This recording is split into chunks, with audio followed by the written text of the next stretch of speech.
long overdue changes. Look at my legs, bro. I can actually stretch out. And I got a little bit more room over here. We flipped the table. So we flipped the table from how it was. It was long ways. We flipped it this way and then took the piece out over here. So now it's not as long. So if shit sounds messed up, we might have not plugged in a cable correctly. We may have not. I don't know. I didn't really do anything, but I trust Dow. I think Dow had it under control. He was on his hands and knees over here like a roadie, clipping off tape, redoing the wiring. So I think Dow's got it under control. I think we should be rocking. Yeah. Well, you what do you think of this one? This is great tune. This is great tune. So obviously Notorious B.I.G. And then you have a little bit of God, the man himself. There's a movie on him. Not James Robinson. God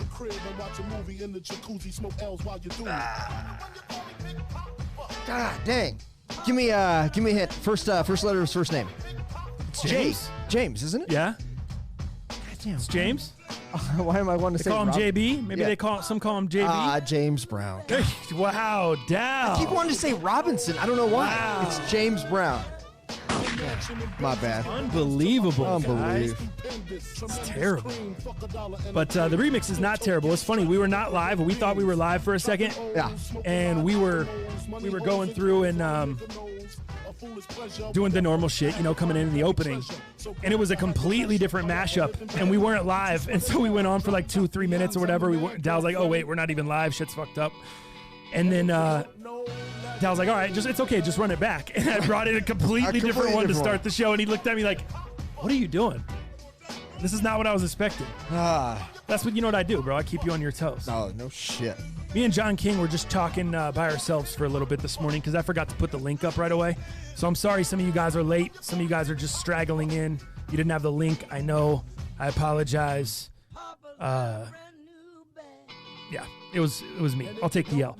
But we did move the studio around. Yeah. So for everyone hitting me in the DMs, for everyone commenting on the videos, talking about us playing footsie, for everyone saying, TTF's really hogging up that leg room underneath the table. Hey, we're here now. We're better. Look at this. Fixed it. Not bad now. And that's like an extreme case. Like, I'm not going to be sitting like this, But I may be sitting like that, like, at the table, lean back. But if I'm getting my Fat Joe on, like, you get your Fat Joe on too. Put your legs as where they could go. Yeah, see, what's a lot? All right. Don't put your legs out that far. But no, we moved the table because, it was just like this before, like super on top of each other. It was not good. We needed more leg room underneath. So we flipped it all around. But yeah, I was just chatting it up with John King before the show. He almost got me on fantasy. Oh, dude, Monday night, Pat Mahomes. I know you text me. You're like, hey, really sweating that out with John King, huh? And I deliberately You ignored me. I think threw my phone across the room. AP's hitting me up about Red Lobster, all this stuff. Ravens are getting crushed. I owe you $5, by the way. I forgot about that. Damn it. We'll take it. I owe you $5. Shit. So I'm gonna have to hit you with that. What else we got going on? Oh yeah. So then I think I won like 133 to 130. Maybe 3 points. Oh, like geez. Squeaked it out to give John King an 0-3 start for the year. Well, Patty Mahomes had 49 points? Something crazy. God damn. 46, something crazy. Something like yeah, between 45 and 50, somewhere in there. Guy was grinding. Between 10 and 11, like you. Totally. Dude. No, but I was going to say, speaking of fantasy, what about the fantasy implications from the Tennessee Titans game and Pittsburgh Steelers game being canceled or being postponed? That's a big one, dude.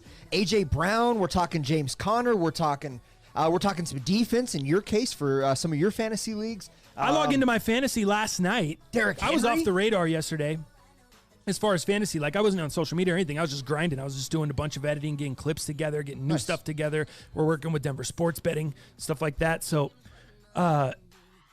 I log into my fantasy last night, and I see buys next to all my players from Pittsburgh.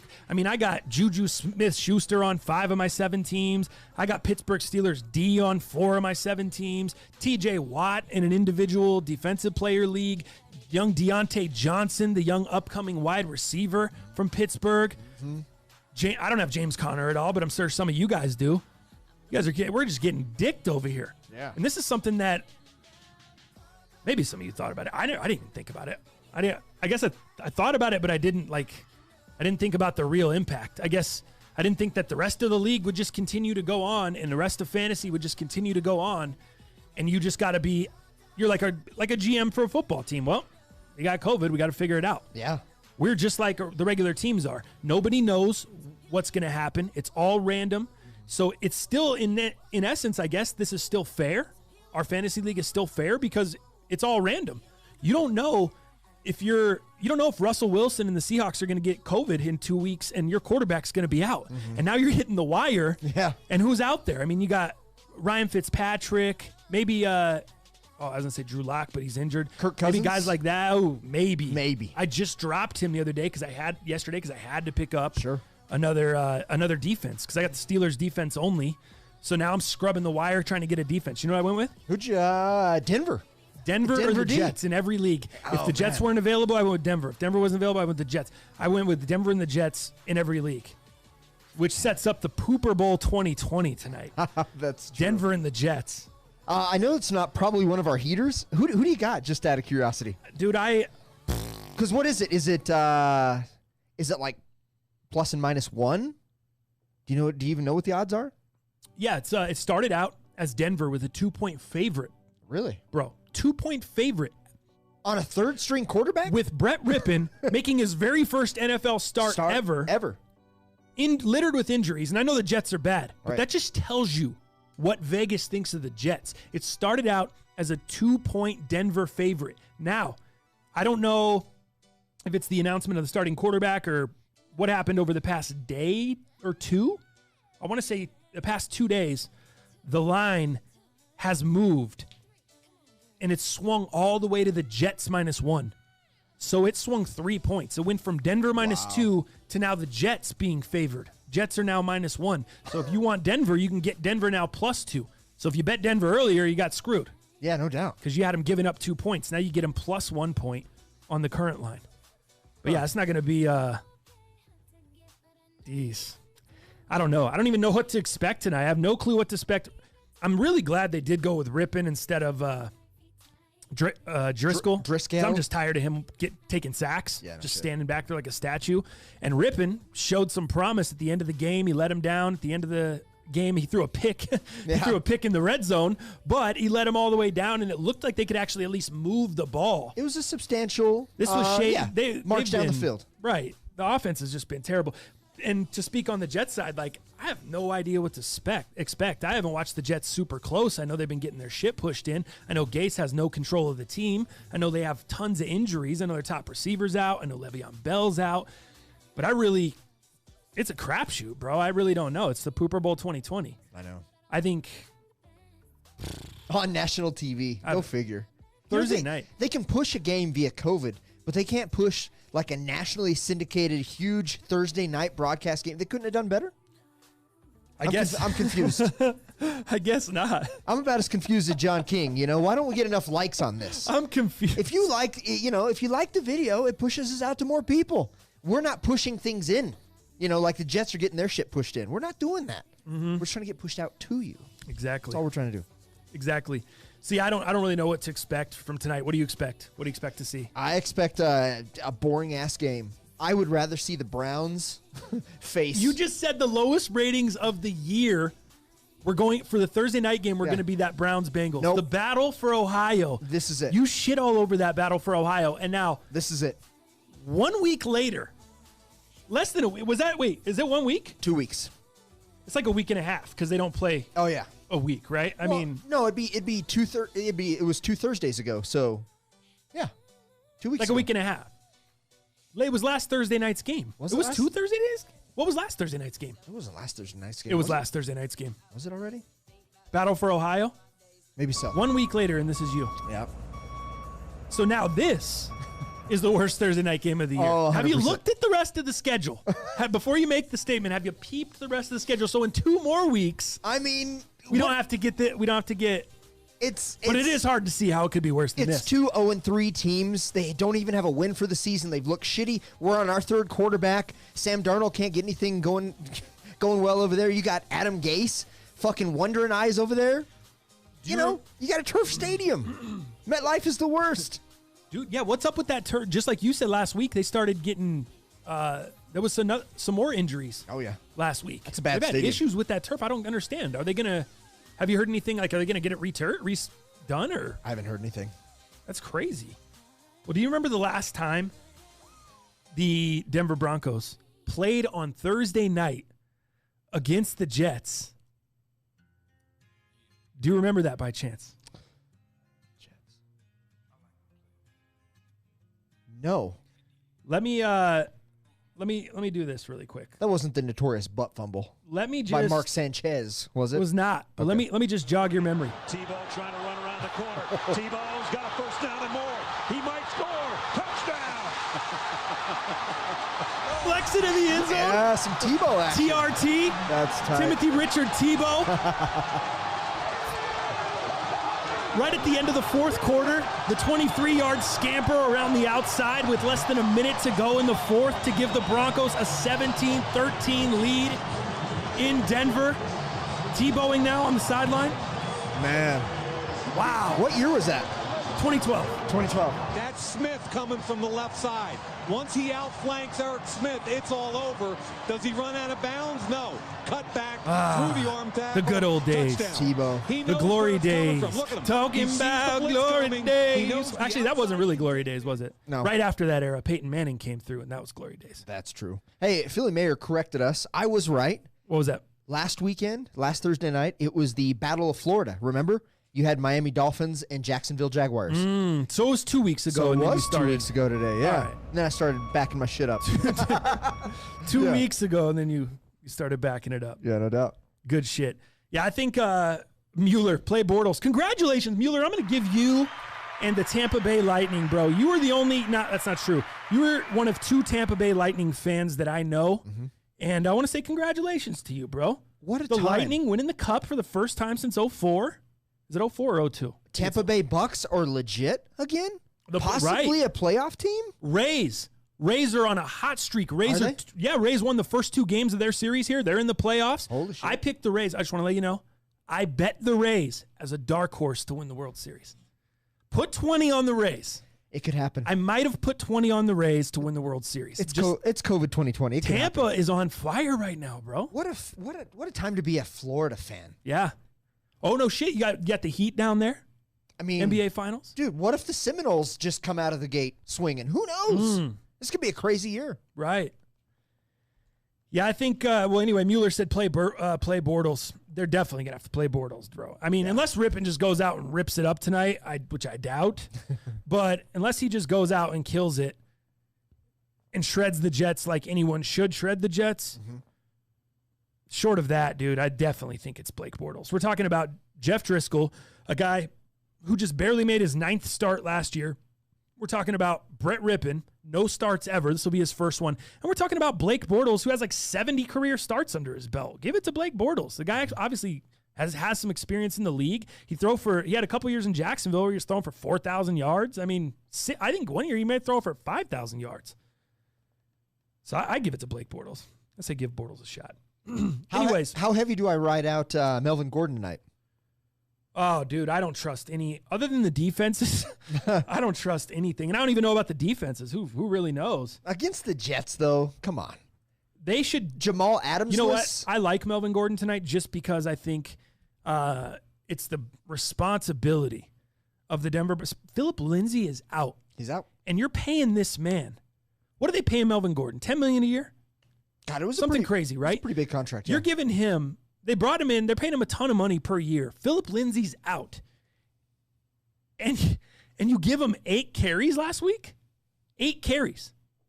When you have a bad quarterback, a quarterback that started, this is his 9th start in the league, and he was the second stringer. Your starting quarterback's out. What helps out a quarterback? A good run game. You're going to give your running back 8 carries? I don't know if I'm all in on Fangio, bro. I was talking about this yesterday. I think Fangio's I'm kind of frustrated. I'm frustrated with him losing the Tennessee game by not knowing when to use his timeouts, him costing the game. Yeah. I'm frustrated that the defense is supposed to be a defensive-minded coach, supposed to see this raucous defense. We're not really seeing it. I'm just disappointed. I just don't feel like he's the guy. Right. Just not feeling like Fangio is. He's not elevating the team. He's really not. You know, and some people would take He just seems like a good D coordinator. He doesn't seem like a head coach. Right. He just doesn't seem like a guy that is a head coach. There's certain guys you know for sure they're head coaches. He doesn't seem like it. I know he's a first-time head coach, but maybe there's a reason he didn't get hired as a head coach until he was 61 years old. Right. I don't know. I don't know. Just my thoughts. And the fact that you were in this position, the fact that you go into the season, as a head coach, you go into the season and your only backup plan is Drew Lock. I mean, Jeff Driscoll behind Drew Lock. You have no backup plan to him? Nothing. So then he gets hurt. Now you got to go. Why not have Bortles already? Why not have already had Bortles signed and on the roster? This is like, I don't know. I just feel like they're not doing the best job with everything all around. Personnel with, dude, that's why Belichick and the Pats are always so fucking sick. And it's because they're constantly making moves. They're constantly looking. They're constantly updating. They're constantly trying to find an edge, no matter what, whether that's bending the rules, whether that's bringing in players, whether that's cutting a guy the day before the Super Bowl. They don't give a shit. They care about winning, and they constantly do whatever they got to do to get an edge. And I just want that here, bro. And I don't think Vic Fangio is the guy to get it done. No. I want that here. I want, and in case in point, Jeff Driscoll. You go into the football season, Drew Lock has already been injured before. Knowing that that's a possibility, the guy may get injured. Knowing you don't have the greatest O-line, the guy's going to take some shots. And you go into the year, it's fine. We'll just roll in with Driscoll. We'll just go into the season with Jeff. No big deal. That shows me that you don't have that. You don't have what I'm looking for.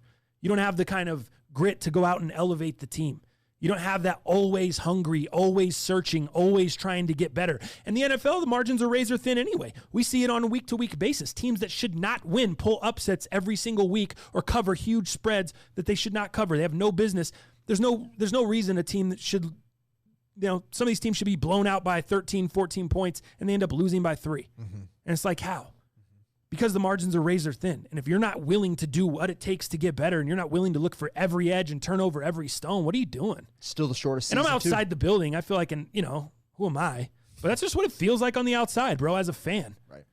And the seasons are too short. We know that, right? We just talked about it today. We're in week 4 already. Yeah. The seasons are just so short, too. You have to make moves weekly, and they have to be monumental moves. If not, you're taking 2 steps back, and I think that's what Fangio, that's the mindset. Instead of 2 steps forward, we're taking 2 steps back every week, dude, on a very, very short season. Oh, and by the way, we're in a pandemic. Right. It's crazy to me. Sorry, we went off on a Bronco tangent, come out the gate here. I guess it's kind of big stuff they're playing tonight, but it's Thursday. I haven't talked much about my squad at all this year. It is the Trevor Lawrence Bowl. Brian Valencia. Dude, what about that? Let me ask you that before we move on real quick. Are we tanking to get Trevor Lawrence? No, I'm not that question. But if they're in that position, if they so happen to lose a ton of games and all of a sudden you win through 2-3 games and you're down there and you have the opportunity at the number 1 pick. Or Cincinnati of last year. Do you grab Trevor Lawrence and you just kick Drew Lock to the street after already spending the capital and the development and the time and kind of building around him? That is $1 million question because we're not going to probably see Locke until at least week 5 or 6, right? We're in week 4. We talked about that. The development was the important thing this year. That's that to get the reps, to get the development. Just so we can see what he is. We're not going to see it, unfortunately, I don't believe. And if we get him halfway through the season... Is he the future or is he Derek Carr? That's what I want to see. I think Fangio's going to slow play it, and that's what we're going to try to see. And unfortunately, I don't think we're going to make the big decision to go for Sunshine, as I call him, Trevor Lawrence, next year. I don't see that. I think we should. I don't think Drew Lock's the man, but it's tough you can't get a definitive answer because we're not getting the reps. We're not getting the development. We're not putting him out there and seeing anything, unfortunately. We just don't have time, dude. The Denver Broncos, as an organization, 3 losing seasons in a row, we don't have the time. So you're saying Lawrence. Grab Lawrence. I think that's what I would do, but I don't think we will. That's what I would do, too. I think Drew Lock, based off this second injury. Broncos aren't going to do it, though. I think he's a little bit injury prone. I think he's small. I think I think he's going to take hits. He's going to get banged up. And I think his ceiling, this is how I feel about him right now. Now, maybe, save this audio. I may be eating my words. Maybe Maybe the guy just goes out there and crushes it, and I look like an idiot. But I'd be happy about that. Right. If we're winning Super Bowls and Drew Lock is crushing it for the Denver Broncos, I'll gladly eat my words. But here's what I feel like. I think his ceiling is Derek Carr. I think that's as good as he's going to be. Yeah. Now, if you know that, if that's true, you take your chances with Trevor Lawrence, don't you? 100%. If that's the ceiling, is Derek Carr bringing you Super Bowls? I don't think so. No. I think he's good in moments. He has some bright spots. He comes out some weeks and lights it up, and you're like, damn, where's that been? But then he's probably a better leader than player. That's how I see him. Yeah, I like Derek Carr as a guy. He's a team guy. Yeah. Team loves him. I think he's a better leader. Fans don't really love him. No, absolutely not. Because he doesn't perform.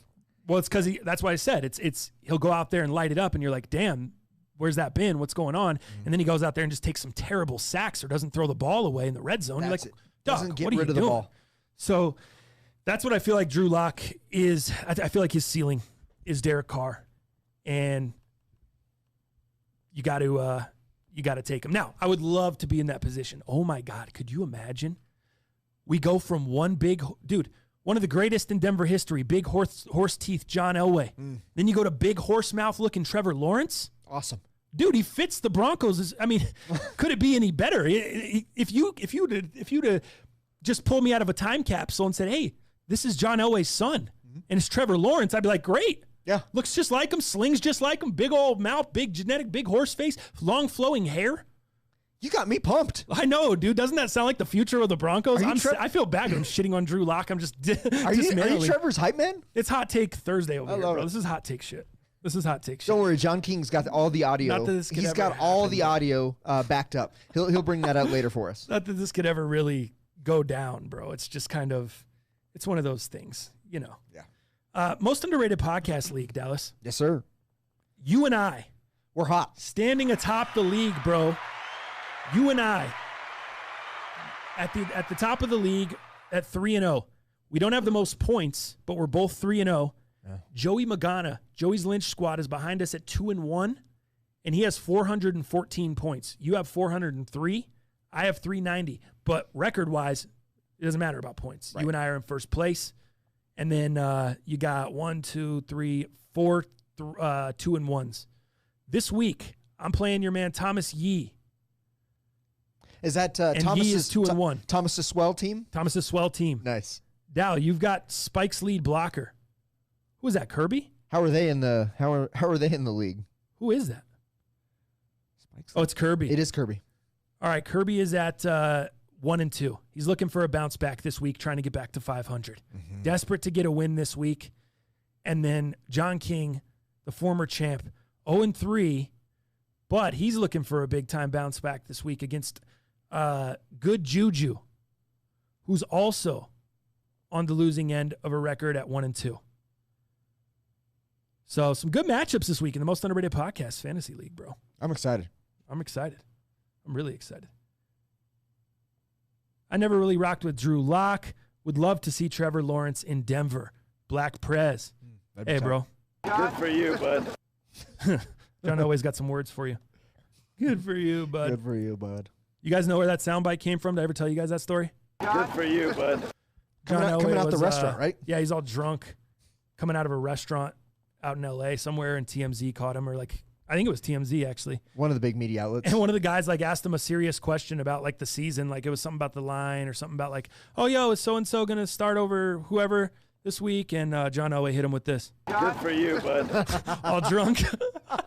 Made no sense at all, but made for the greatest sound clip ever. Good for you, bud. Gave him a thumbs up, too. The guy asked a serious journalistic question. Yeah. Elway. Good for you, bud. It's tight. Oh, it's tight. John King might be tanking for Trevor. Ooh, Valencia with some shots. That's funny. John King, I stand by the fact that I'm winning this league. Check the points against me. John, I saw you, I did look at that because I saw you complaining about how many points had been scored against you, which you do have, I do have a good amount of points scored against you. It was 400 some, right? Let me see. Yeah. But, dude, John, you've only scored 327 points. The top of the league is 400, 414, 403, 390. You got to score points too, John. Mm-hmm. So your defense isn't stopping anybody, But you got Baker Mayfield out there too, putting up 6 against the Ravens in week 1. That's not enough points, guy. All I can say is, good for you, bud. Good for you, bud. You got to put up more points, guy. You got to get better on the offensive side of the ball. I saw you offered me a trade, but I think you retracted it at one point, and I couldn't accept the trade anyway. He offered me Pat Mahomes. Okay. Big Patty. Big gun. Allen Robinson, Bears wide receiver, been putting up at least 14 a week. Killing it. And Clyde Edwards-Helaire, Chiefs running back, who's getting all the carries over there, all the catches over there. That's the only reason I even beat John King, is because he had Pat Mahomes and I had Edwards-Helaire, which was negating all those points at the end of the game. Right. Thank goodness. And I was getting all the points where he's handing it off. Yep, that's true. But that was bait. Thanks for the sound clip, he said. John King. Funny. That's hilarious. I like it. I like the way he motivates his team, though. He takes the sound clips from the show, and then he sends them out to the guys on his squad, motivates them a little bit. Yeah. Yeah, I like it. Good form of motivation, John. It's the tail of the tape. I get it. Let's see. Let's hit some underrated news stories here, and then we'll hit. Go ahead. How about this? Go ahead. Give me an update on your MRI. What's the latest? My fault. Before we go into underrated news, what's the latest fault. with your MRI? We there's not really much, bro. That's why. Was there not? Okay, we did the MRI. Yeah. And you know what happens? What? Another middleman. They tell you. You lay in this, you go in, lay in the tube. Have you ever had an MRI or no? No. Okay, so you go in there, they put you in this machine, and they ask if you're claustrophobic, and you fill out all the forms and everything, and they put your leg up on the. Well, for me, it's a leg, so your leg's up on this thing, and they wrap all this stuff around it, so it can get the proper pictures or whatever, and then they buzz you right. You're through on it? this you're laying down on this stretcher almost. Uh-huh. So you're laying down, and then they push this thing, and it moves you in to this tube. So you're almost going inside this tube, but you can listen to music while you're going. They put the ladies hey, I have Pandora right here. Is there anything you want to listen to? Heavy metal. And I'm like, no, I was like, yacht rock. This is Asian lady. She's like, what? What? Yacht? What? How do you spell? How do you spell? And I'm like, yacht rock. Yeah. And she's yacht, like a boat. Oh, boat. Okay. And I was like, all right. So she probably types in boat. No, she goes in there. She finds it right away. Yacht rock, puts it on. Fleetwood Mac comes on. I was like, oh, I'm good to go. Nice. If I need to lay in here for an hour, I don't care. Good to go. Took about 30 minutes. They do about 5 to 6 different scans, anywhere from about 2 minutes and 30 seconds to 5 minutes. And there's a little timer that you can see up on the top. So you're looking up. And I just closed my eyes because looking up, watching that timer will just drive you nuts. Look, just watching it count down the seconds. Because you're just laying there and you have to stay still. You can't move. And I moved a little bit, and she had to rerun one of the scans. So it was 4:30. 4 minutes, 30 seconds for that scan. Waste of time. What? Had to go do it again, another 4:30 because I moved too much. Does it say no farts allowed? Oh, definitely don't fart. If you move when you fart, if you do any kind of you have to. Yeah, if you're lifting a cheek to rip it, guy, yeah. If you're going to grip it and rip it, guy, you're not. That's not the place to do it. She's definitely no farts. There's no one else in the room, though. She goes out to a different room while you're in there. Well, sometimes I get butterflies in my stomach, get a little nervous, get a little gas, you know what I mean? That terrible. Go ahead. I can't help it. I get a little nervous. I have to pinch one off real quick. You know what I mean? Disgusting. Guys. Sorry, man. That terrible Asian accent. Con Lee in the super chat. Con Lee, I'm sorry, bro. Yeah. I'm not, I'm only one man here. Thank you for he donates $4.99 in the super chat. Oh, this is the first time we had to do some. Is it a better look for you? It feels like the same for me. It looks like it's a better look for you. Oh, it is the same. Woo! Steps back. Bang! There you go. We got that. Yeah, I like this new setup. The only thing is, flip to my camera really quickly and then flip to yours. Let's show them this really quick. So if you guys are looking at me, and we're going to get some tripods and set this up differently, right. But this is just for today because this is kind of the last minute. That's how I do shit. It's kind of I know this is kind of blocking, so it's not the greatest view in the world. I'm going to try to sit up as straight as I can for you guys, but flip to yours, Dallas. Dallas, you just look like Wilson from Home Improvement. Almost. If you pull your laptop up at all anymore, geez, bro, you're gonna be like Wilson. I raised it up a little bit. We do have all right. Go back to the wide shot. We do have, if you notice, we have the Reese's Pieces Travis Scott cereal that this tripod's sitting on, and then we got the goat shoe care that this tripod is sitting on. So that's pretty cool. It's something. He said we didn't see that at all. Oh, you missed the shot? Why was it on me? I had it on there. I flipped it over.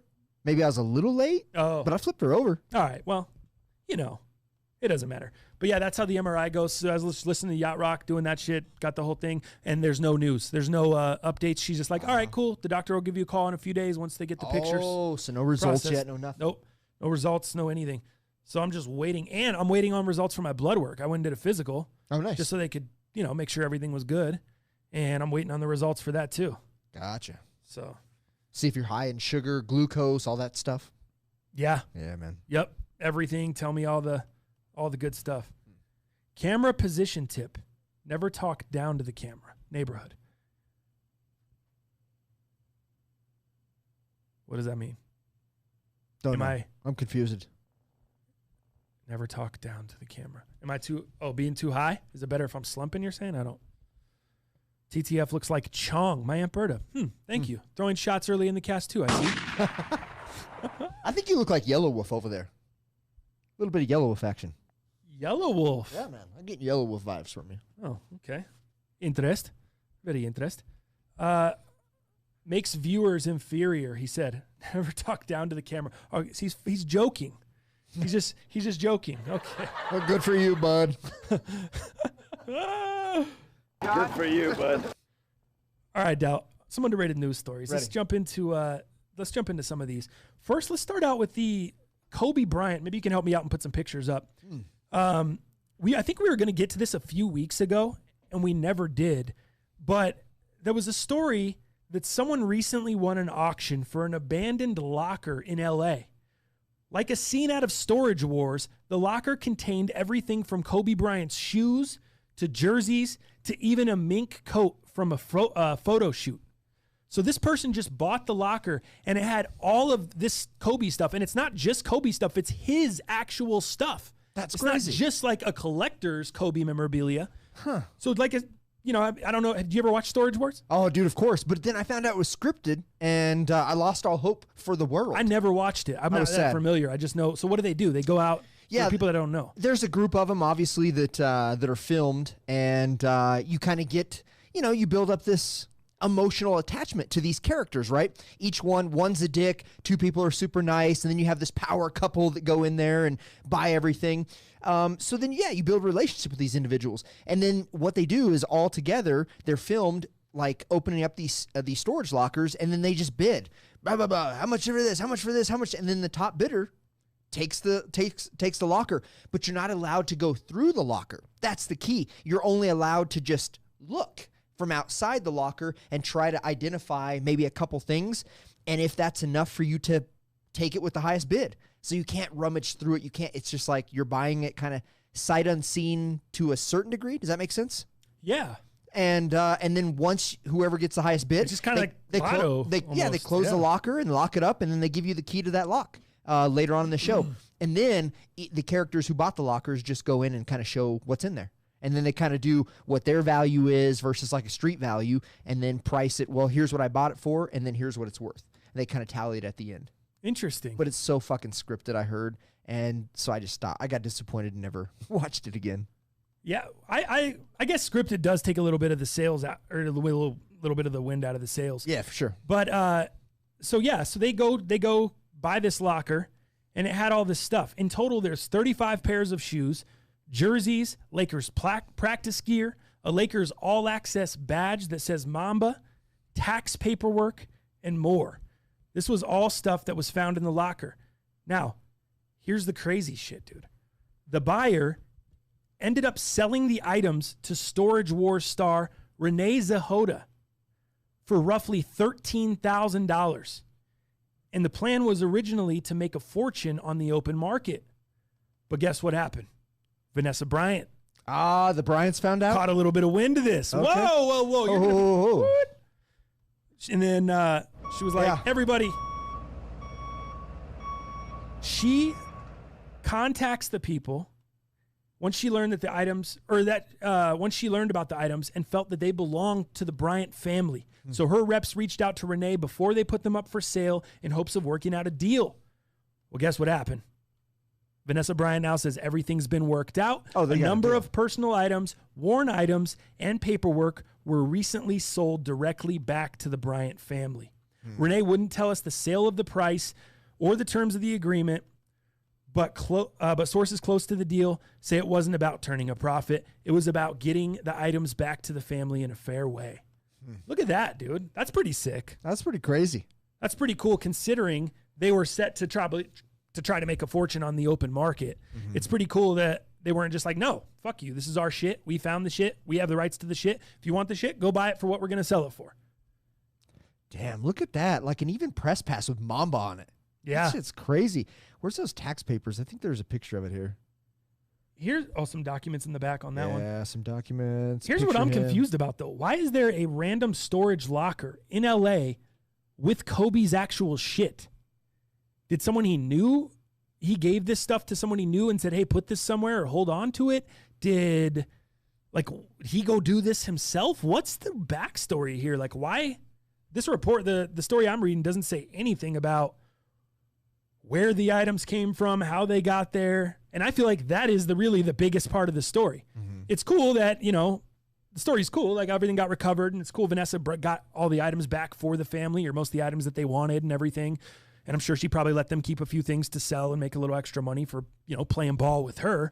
But the big story for me is how in the hell did this all get there?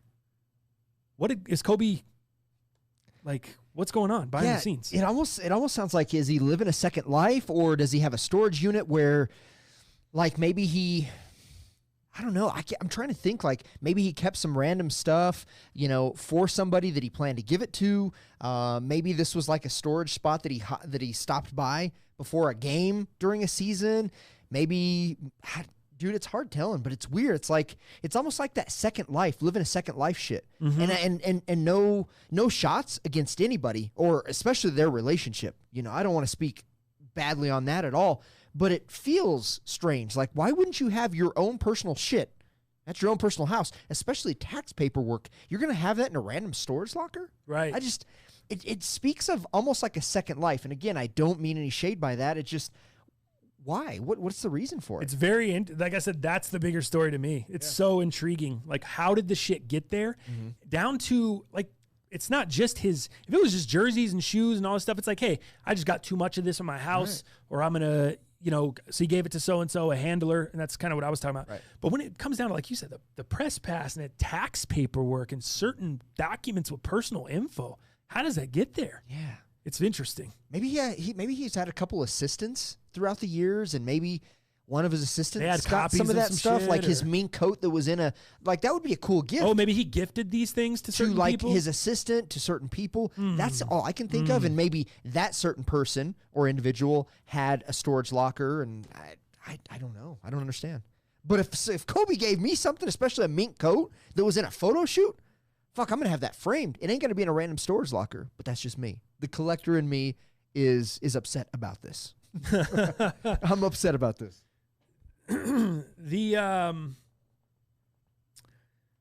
Let's move on to the next story. Ravens cornerback Marlon Humphrey. I don't know if you heard about this story. The 24-year-old Alabama University star just inked a 5-year extension worth $98.75 million. And there's some good sound here, man. He was talking about this at his press conference yesterday. And if you're a dad, bro, I think this is probably what would make me want to be a dad. And this is what I would absolutely aspire to be if I was a dad. This is how I would want my son to feel about me. Okay. Check this out, man. Growing up in my house, anytime I needed, someone to lean on, I had an older brother, older sister, and a mom and a dad that have always kept me, really good aligned. And honestly, my dad, he's kind of been able to be, my dad's, even though at a young age, he's really, dang. Yeah. My dad's kept me in line. He's really, he's been my, since I was young. Since I was young, I told my dad I wanted to play in the NFL, and he never really let me slip, getting in trouble here and there as a youngin'. my dad never just kept his foot off me. Decisions, things I wanted to do, he was able to tell me no and didn't really show explanation. But as I grew older, I was able to understand so much as to why he did those things. And, my dad has been so much more than a father. He coached me as a kid. He's really, been, he's actually been my everything for me along with my mom. And so I really thank him a lot for what he's done. And I know he'll continue to be a great father to me. And, hopefully one day I get a family I can treat my sons and my daughters the way my dad has treated me and my brothers and sisters. Look at that, dude. Man. Just so grateful. And there's the clip's longer. There's, he thanks his mom, he thanks his family and stuff like that. But really got choked up when talking about his dad and the relationship he kind of has there and how much he means to him. And as someone I got my pops that lives far away, I don't have we're not super tight, right? And I know it's similar with you and your pops. I mean, you guys have grown tighter, I think, lately. As time goes on. Or over the past few years, I guess. Where when I was young, wasn't around very much, So, yeah, man, I just thought that clip really spoke to me, and it's just congratulations to Marlon to be able to take care of himself like that. Doesn't sound like he has a family yet. Kid's 24 years old, whole life ahead of him.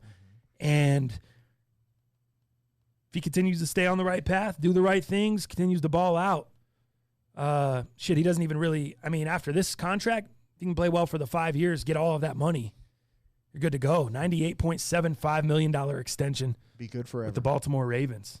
So, congrats to Marlon Humphrey. I thought that story was great. Shit, congrats to his family. Yeah. That's cool. It's just, that, like I said, dude, if you have kids, fuck, don't you want your son to speak to you like that or speak about you like that, man? Yeah. Just know that you gave everything. You gave you gave every piece of advice you had. You gave everything. You know what I mean? There's certain things that I think you want to let your kids figure out themselves. But man, as parents, I think we all have so many life experiences.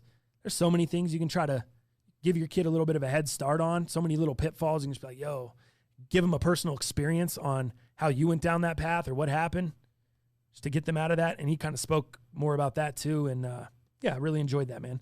I thought it was great. The XFL returning. The Rock came out with a statement. Did you see that the XFL is going to return? I did. What do you think about the XFL returning in 2022? That's the plans, and that's the statement they came out with here.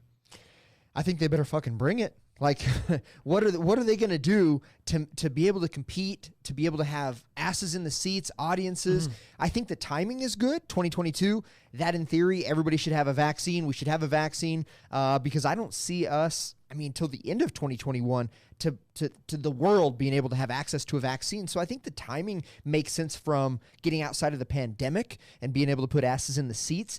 But what is The Rock going to bring? He's in motion pictures. He is Hollywood. So he's going to bring it, especially being half owner in this whole thing. So I'm excited to see what he'll bring, but man, he's going to have to put a lot of money into it. I don't know how they compete. I don't know how they don't just go away again. You know what I mean? So I like the timing because that gives him, planning time. Hopefully the pandemic is coming to an end at that time. I love all that, but I'm skeptical. I'm skeptical that they can bring enough to where the XFL still survives.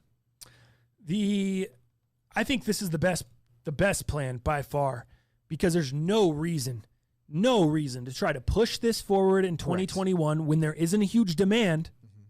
You don't know what their demand really is, and then it just gets lost in the shuffle with a recession, with everything else that's going to occur in 2021, everyone else trying to get back on their feet, scratching and clawing, getting the economy back, everything else. Why roll that out in the middle of all that and just have it get shuffled under the rug? Forgot about. Makes no sense to me. Correct. I think this is the best move, the first of many great moves that's probably, they're probably going to be done by The Rock.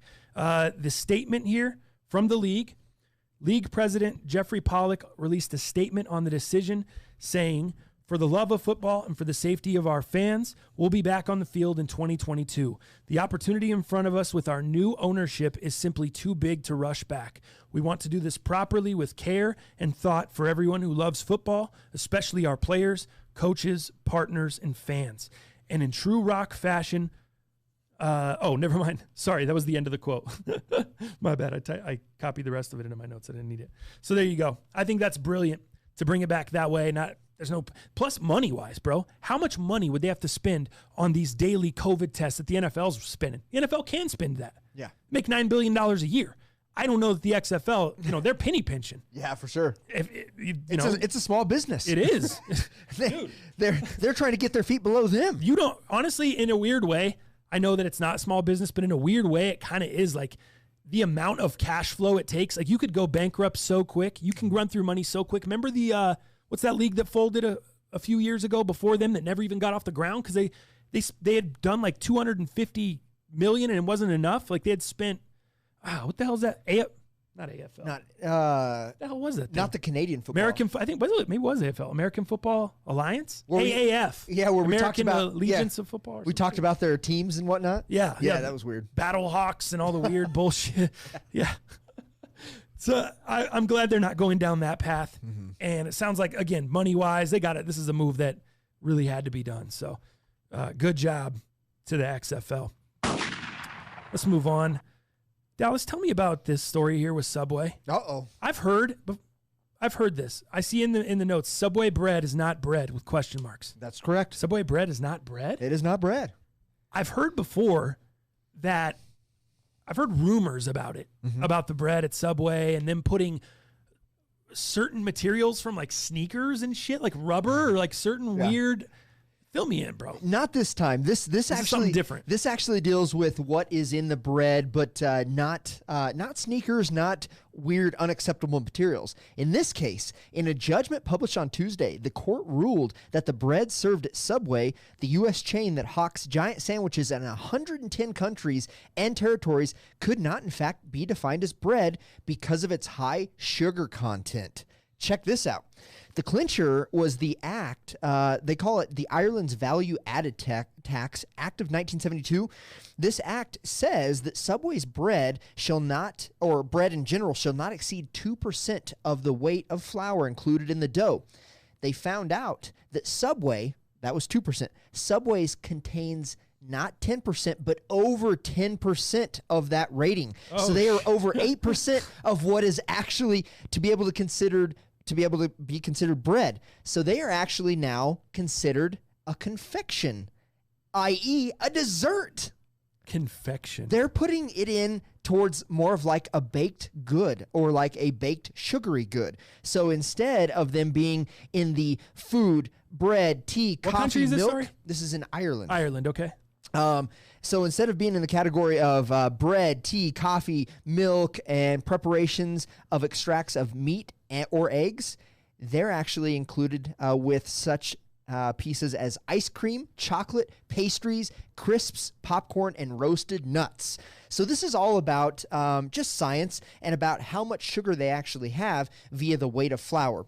And they are considered to be a confection or a dessert, more of than the nutritional value that bread would give you. So it's interesting that that this has come along because as Subway, they are closing, it sounds like, more than 2,000 locations in the U.S. By the end of 2021. They're not doing so well? So there's a lot of things that are kind of coming around with Subway, and this is yet after they announced how many stores they were closing by the end of 2021. This comes out, and now this is across the pond. This is on the Irish side, where I don't know if you know, but in terms of what they consider food and processed and all that, the UK is immensely ahead of the US when it comes to watching the processing of foods and that kind of stuff. They just have better diets. That was my next question. Do you think the US should tighten up on that? Oh, should of course. Because obviously it's clear that people can't police themselves. It feels like we're the fattest nation in the world. That's why they call us fat Americans. Right. So we can't police ourselves. Do we need help? Do we need the Yes. FDA, the Food and Drug Administration, to step in and police it for us and say, yo, this actually isn't bread. This actually isn't considered milk. This actually isn't considered whatever. Right. Because it seems like there's a lot of that going on. Some stuff, it maybe not as bad, but I just watched this thing on, was it CBS Sunday Morning or was it 60 Minutes or something?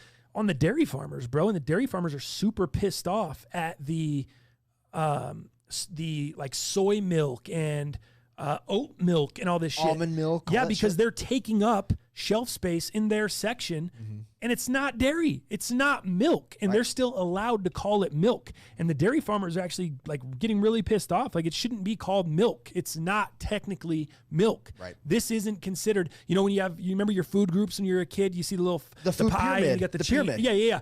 Or the pyramid, not the pie. Yeah, the food pyramid. You got all that, and you have your. I don't think oat milk would fit in there and give you the right amount of calcium you're getting from milk or whatever, nutrients that you should have. Yeah. Right. So it's really interesting. And but that thing, but I'm not saying oat milk's bad for you, but I'm just saying it's very interesting how there's these products that are pushed into the same category as something else, but they're really not that. You know? Right. And I think the claim is valid, but Subway overall, dude, I used to eat Subway back in the day when I worked in the mall as a young pimple-faced 18-year-old kid slanging cell phones out of the T-Mobile kiosk. And I ate Subway so much in that mall. And, dude, after, like, it might have been like 6 months or a year, like, I was eating Subway every day. I'd just go get a $5 footlong. It's like Subway. Yeah, I hate it so much. Filling. Dude, Subway now, That's better. Oh, man, it's hard for me. It takes a lot for me to do Subway outside of a flatbread breakfast, steak and egg breakfast sandwich that's toasted. Outside of that, it takes me a lot to do Subway, bro. You know what the worst part about Subway is to me? Is walking in there, spending 2 minutes in there, getting my order and walking out and smelling like that shit for the rest of the night. Dude, I cannot stand the intense smell that Subway puts off. I am so pissed off. If I ever have to walk in a Subway, I smell it throughout the day. I smell it in the evening. And for some odd reason, if I don't take a shower before I go to bed just because I just pass out and I wake up in the middle of the night and I still smell Subway, I'm fucking pissed off. I hate Subway. Yeah, dude. I will not step in that place. And it professes to be such good food and good for you and healthy. Oh, my God. It is the worst sourcing meat. It is the worst sourced materials. It's the McDonald's of sub sandwiches, bro. It's absolutely the McDonald's of sub sandwiches. How am I about to go get a Philly cheesesteak sandwich and you're about to peel my steak out of a little boat with plastic wrap on top of it and put it in the microwave, or sounds like maybe a dream. your toaster. Yeah. And then all of a sudden it's ready to go. So it doesn't have any nutrients anyways in it as you peel it off of this little like weird packaging or the meat. shit. You go get a chicken bacon ranch and you peel the and then you chicken nuke out of the it package. in the microwave on top that killed anything that was good. Or the chicken breast they give you is like this long and it's got like the painted on grill marks, it looks like. The grill marks are painted on. That's professionally painted. What's going on You there? got to pay extra for that. Grill marks are painted on, bro. Yeah. It's terrible. I mean, how else are they going to do it? You know, you're only paying $5 for a foot long. Yeah, true. You know?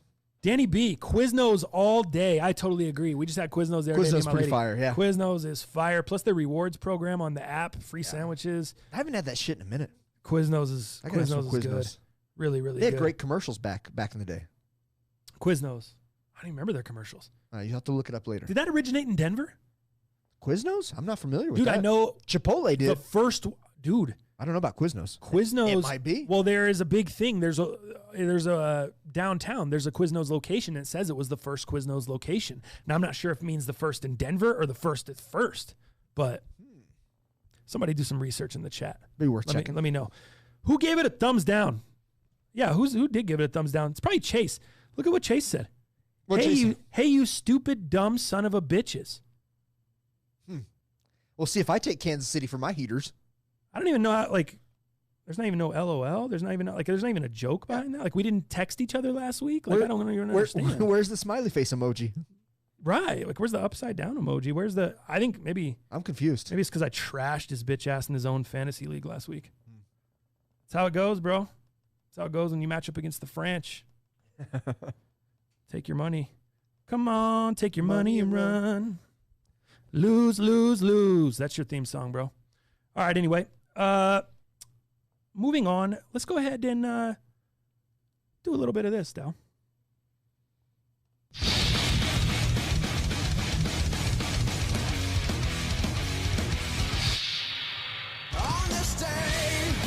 All right, fools. On this day, you have what has become to be known as the Thriller in Manila. Oh, Dog. nice one. The final bout, number 3, between that one. Muhammad Ali, dude, and Joe Frazier, which was held on this day, October 1st, 1975. And the great thing about this fight, this bout, this entertainment of a lifetime was that it not only changed the world of boxing, but it also changed the landscape of professional sports broadcasting, which I'll get into that a little bit. Tell me about what you remember about this. The Thriller in Manila, dude. You got anything on Muhammad Ali on this? Does this, I mean, your uncle, dude, Roselli, one of the biggest sports fanatics of all time. He's probably got some Ali memorabilia, I would think. Absolutely has it. Do I remember? Yeah. No, not really. I mean, I know a little bit. Obviously, you know the backstory. Mm-hmm. You know all of that, but I wasn't around. I didn't know, Right. much about it. I've never even seen, I'm sure there's some great documentaries. I got to go brush up. I got to go brush up and do my history, bro. This my is neat. Ali history. So check this out, man. So obviously Ali was known for his trash talking. Frazier took personal a lot of these, right? He called Joe Frazier a gorilla. I mean, the things just keep on going. It got crazy, right? But at this point, boxing had experienced a bunch of types of broadcasting, right? Everything from network TV to closed circuit television. They even went into pay-per-view concept that had been tested on smaller fights with marginal success at best. When HBO, which was the pioneering network cable that launched in 1972, 3 years prior to this fight, offered to buy the broadcast rights to the Thriller in Manila, Don King jumped at the opportunity, and the revolutionary agreement made by HBO, the first television network in history to deliver a continuous signal via satellite, dude, all the way from the Philippines, right? So that was monumental. And check this out, dude. It gets even crazier. More than 500,000 people paid to watch the Thriller in Manila in their homes, a then record for the largest pay-per-view audience. Wow. When they witnessed, what they witnessed was one of the greatest fights in boxing history, as Ali and Frazier battled fiercely for all 14 rounds, dude. And the biggest thing that I thought was cool about this, besides the broadcasting, where did Thriller in Manila come from, right? What does this all mean, right? So this was all Muhammad Ali, right? He infamously referred to his opponent as a gorilla, an insult that only further enraged Frazier. The title, Thriller in Manila, even came from one of Ali's poetic taunts. It'll be a thriller and a killer and a chiller when I get that gorilla in Manila. That's where the name actually comes from, which I had no idea, which was kind of cool. So Ali, what was it? The sting like a bee? Float like a butterfly, sting like a bee. He was known but with all these, poetic taunts that he used to do. Mm-hmm. And this poetic taunt really gave the name that is so decisively known by everybody, the Thriller in Manila. So there's just a little background, man. On this day, October 1st, 1975, if you haven't watched that is one of the best boxing, if not the best boxing match of all time. I've seen Ali, but never went and watched the match itself. I haven't gone back and ever watched it. I haven't gone back and watched any documentaries on it. So yeah, I definitely need to do that. Yeah.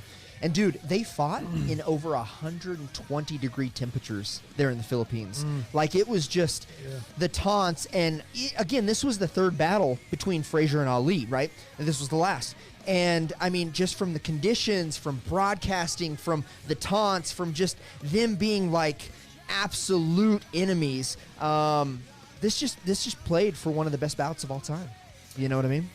Look at this, kind of what you were talking about with all the nicknames and, Ali, they were just totally different public images. Like, these were two different public figures, right, which had two completely different public backings from America. Mm-hmm. Ali was considered the counterculture icon, largely due to his refusal to enlist when drafting during the Vietnam War. The champ was cocky, brash, and charismatic. Mm-hmm. Conversely, Frazier was a quieter man, far more buttoned down and reserved. These polarizing characteristics caused a great schism among boxing fans. The young liberal population gravitated towards Ali, who was also overwhelmingly supported by Black America. On the other side, the white conservative public leaned towards Frazier. Interesting. Very interesting stuff. Wow. 1975. 1975, my man. On this day. Nice job, Dal. Thank you. Good shit. What do we got in the chat? Anything? Anything you need to read? Anything funny? Looking down there. Quiznos did start in Colorado. Thank you, fellas. My man That's cool. Sean in the chat. Black Prez in the chat. Great job, guys. I'd rather be known as Chipotle in Denver. Chipotle? Than Quiznos. Chipotle? Chipotle's tight. You like Chipotle that much? Well, I did, dude, but now, like I told you, man, a while back, now it just gives me the Bee Gees in the stomach, dude. I get some of the worst gut rot of all time. I don't know what happened. I was eating that shit once or twice a week for like a year and a half, and now I can't even touch it. What up, fellas? Hope everyone's having a good Thursday. Taylor Jordan. What up, Taylor? Dallas was mad at you this morning, bro. Oh, I was pissed off. He's like, I saw Taylor Jordan cop these shoes. I saw so-and-so cop these shoes. He name dropped like 5 people. Misha, mad at you. Misha. Mad at all you guys. Misha. All you fools got the rubber dunks, and all you fools know you don't want to keep that shit. wow. You guys do not want to keep that shit. You guys are trying to sell that so goddamn quick. And you know what? I'm undead stocked out. I'm just trying to wear them shits. I'm really trying to wear those ugly shits. Good for you, bud. And I can't get them. I can't get them. I'm so pissed off. Jeez. John King, let's get 40 likes. Hit the like button, fools. Yeah, you could just close out, hit the like, come back in. We'll still be here. Everything will be just fine. There'll be no big deal. Where are we at on time? All right, yeah, let's go ahead and let's jump into a little segment we like to call Heaters. All right, Em. This is my heater. I dare you to hit it.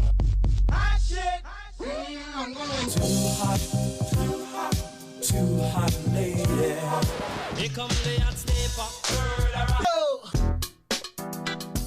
All right, Heaters, week 4. Before we jump into that, let me tell you guys about our friends over at denversportsbetting.com.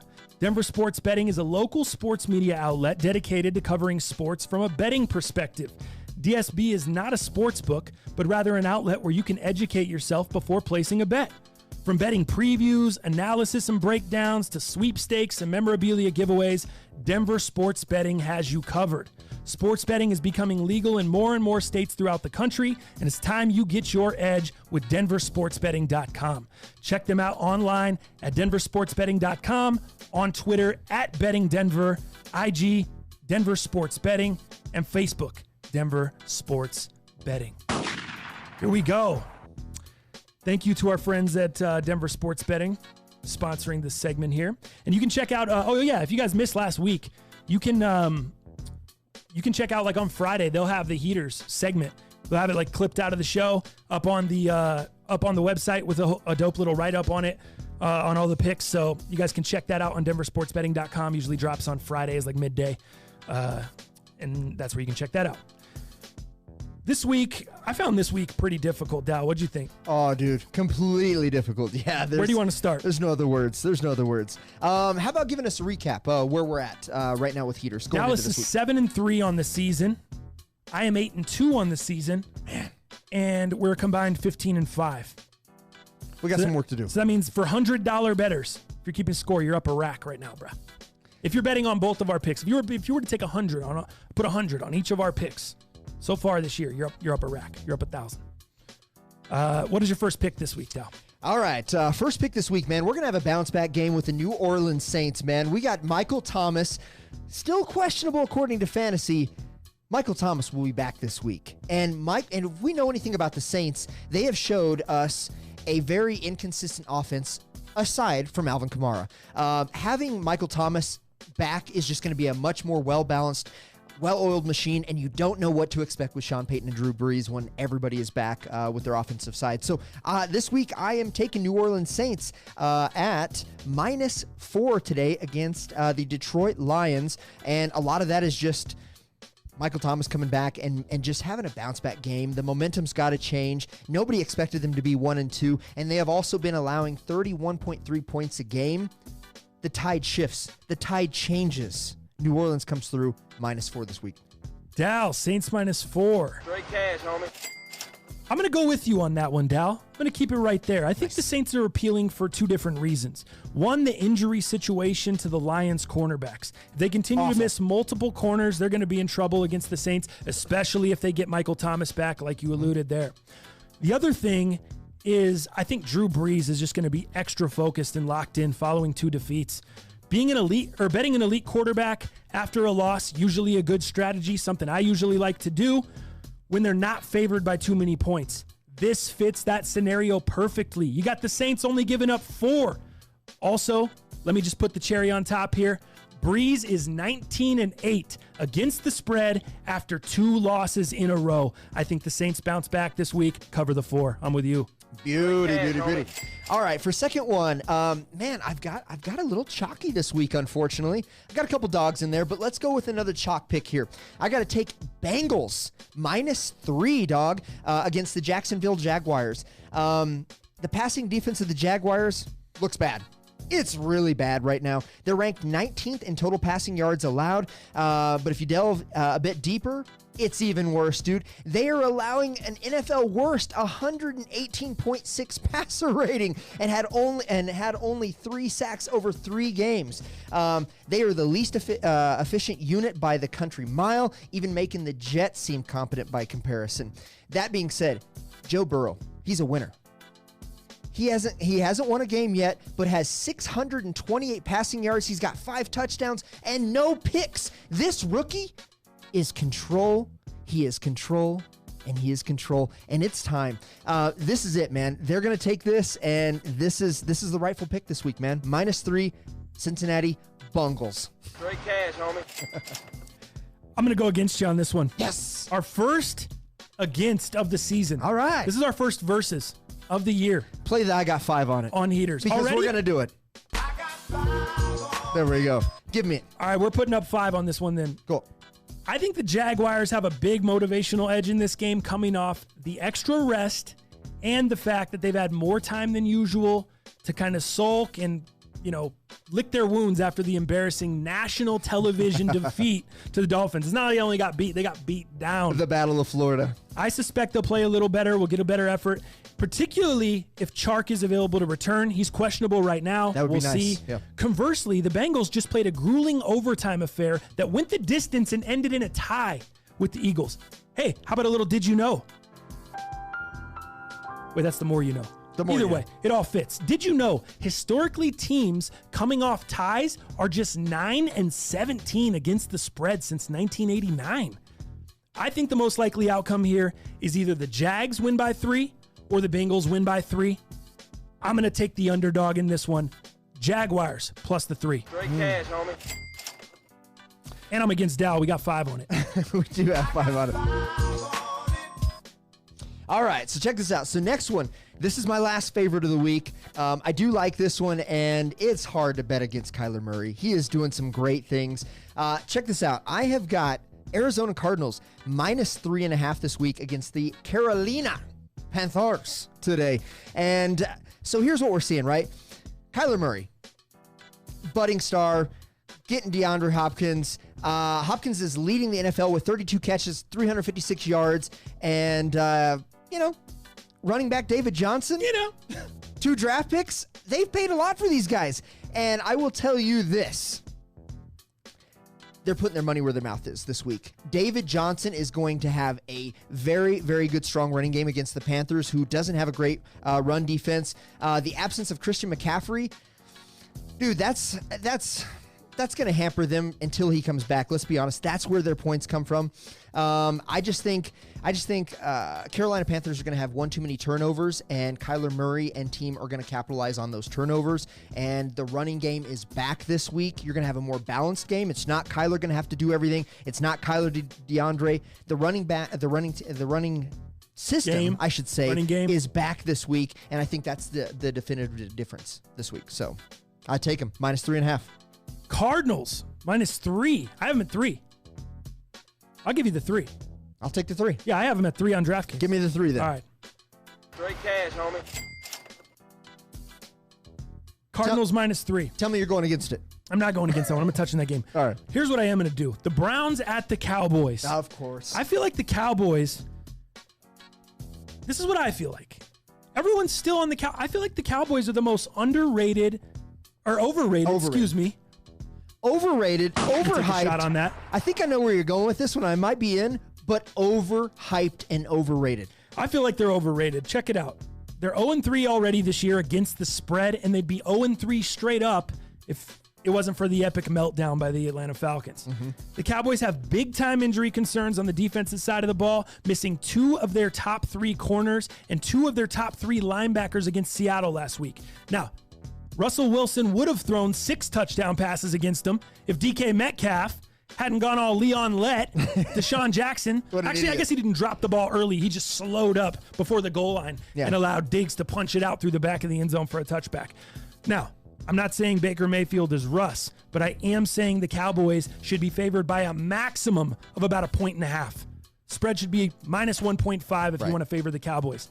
Also, I'll add in that 90% of the public money bet so far on this game has been on the Cowboys, and you know what that means. I'm on the Browns plus 4.5. Straight cash, homie. So is this guy. There's no doubt about it. I am right here with you. I knew you were going with the overhyped, overrated. Dude, this does not bode well, and a lot of this is the public. And we've talked about it on the cast numerous times. When you start seeing money pour in, especially even start in, that just makes all the sense. Go the opposite way, man. Go against the public, and I swear to God, you're going to have a lot of success. But in this case, the spread just did not make sense. The line does not make sense. The Cowboys are favored way more than what they should based off of what they've shown us this year. I'm out. Give me the Browns all day. Straight cash, homie. You and I both on the Browns. Next up for me, the Ravens at Washington. I don't know if this one was on your radar. Spread seems a little bit high, but after I thought about it, and after I see how the Ravens ran it in week 1 and week 2, and how they ran it right down the Chiefs' throat at the beginning of the game before the Chiefs started scoring all those points and the Ravens went away from their game plan, which I thought was why they lost the game on Monday night. Right.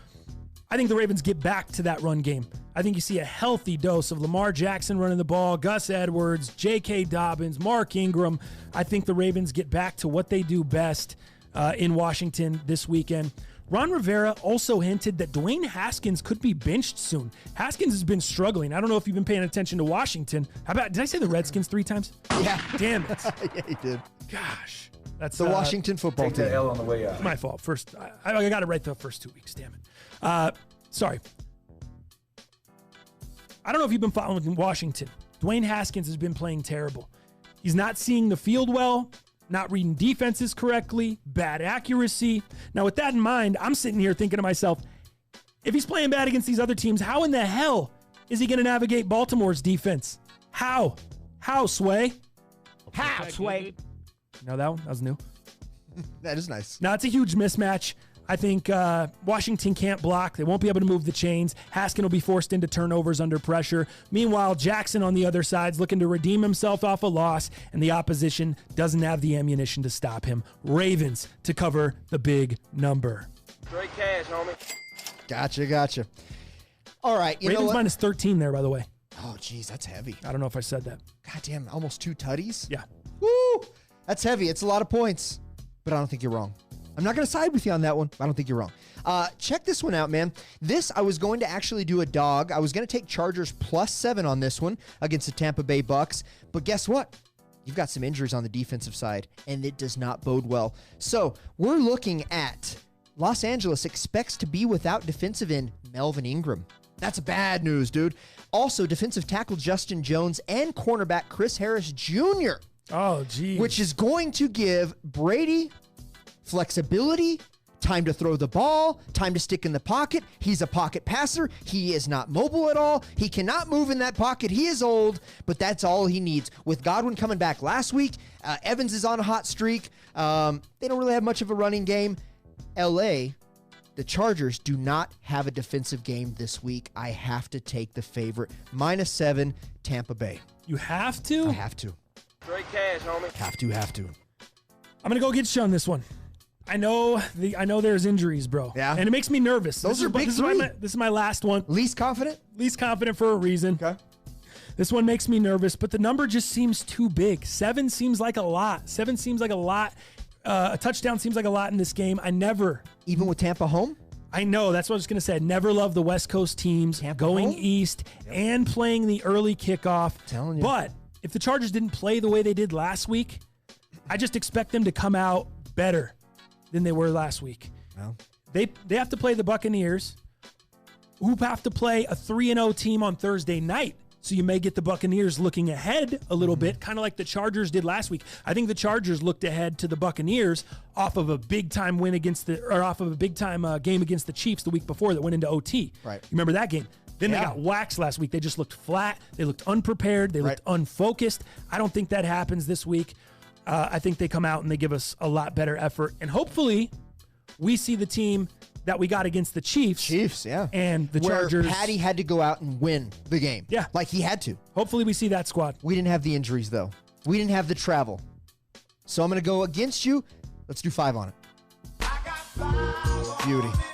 I'm excited for this one. All right, you and I for 5. I am taking the Chargers +7. Straight cash, homie.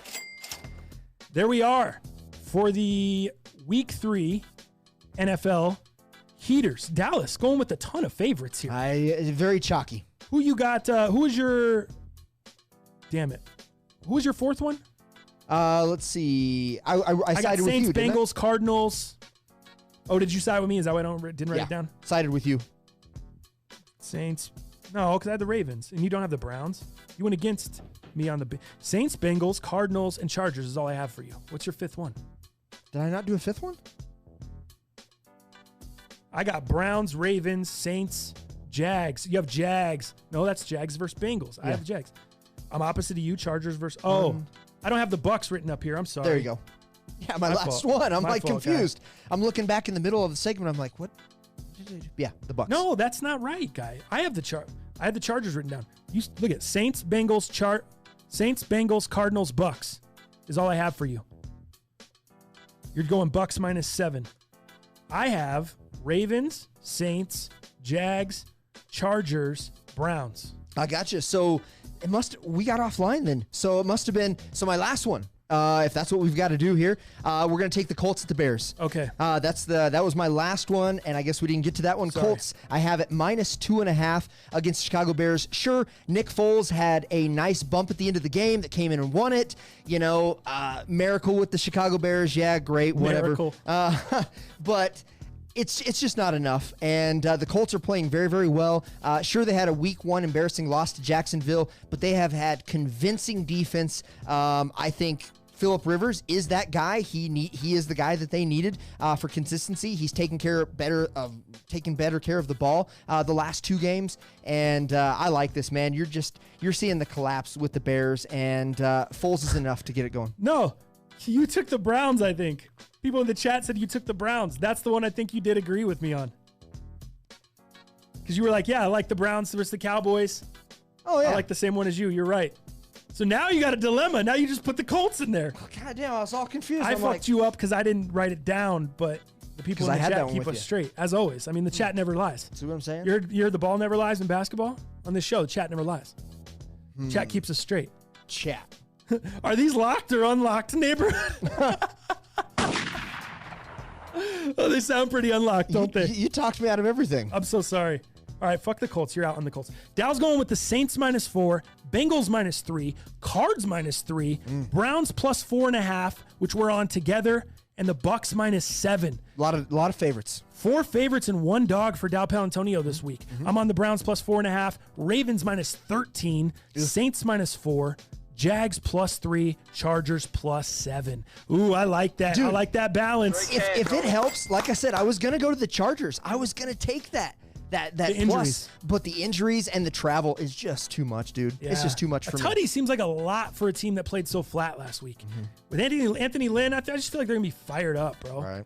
Chargers play hard. Chargers, I mean, last year they were in every single game late, even with Rivers, throwing 4 picks a game. And they're in every game trying to win it at the very end, dude. Like, they play hard, bro. I know there's injuries, but I feel good about the Chargers. Too many injuries. That is your Week 3 heaters, brought to you by DenverSportsBetting.com. Woo! Holy smokes, bro. Sweaty.